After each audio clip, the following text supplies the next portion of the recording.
Hello guys, welcome ঘরোয়া homemade recipe চ্যানেলটিতে। তো চলো ইলশেগুড়ি বৃষ্টিতে আমি ইলিশ কী করে বাড়িতে রান্না করলাম সেটাই তোমাদের সাথে শেয়ার করি। খুব সহজ আর সুন্দর লাগে খেতে, আর পদ্ধতিটাও খুব সহজ।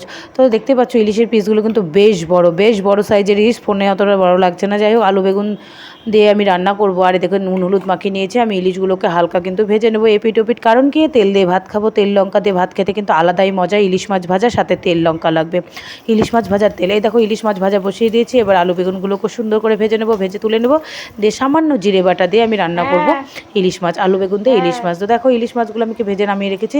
এবার আমি আলু রেখেছি, আর এদিকে দেখো বেগুন কেটে রেখেছি। এগুলোকেও আমি ভেজে নেবো। তোমরা এখানে কালো বেগুন থাকলে কালো বেগুন ইউজ করে নেবে। আর আমি কিন্তু শুধু জিরে বাটা দিচ্ছি, আর এক্সট্রা কোনো মশলা দেবো না। এদিকে একটু টমেটো, একটু কাঁচা লঙ্কা। আর এই দেখো বাটিতে তেল, বললাম না তেল লঙ্কা দিয়ে আমি ভাত খাবো।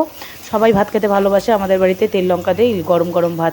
তো দেখো আলু বেগুনটা ভালো করে ভেজে নিচ্ছি। সামান্য 1 চামচ জিরে দিয়ে আমি কষিয়ে নিয়ে ঝোল দিয়ে দেবো, দিয়ে ইলিশ মাছগুলো ছেড়ে দেবো। ব্যাস আমার রেডি হয়ে গেল আলু বেগুন দিয়ে ইলিশ মাছ। তোমরা ওইভাবে বাড়িতে ট্রাই করো, আশা করি খেতে খুব ভালো লাগবে।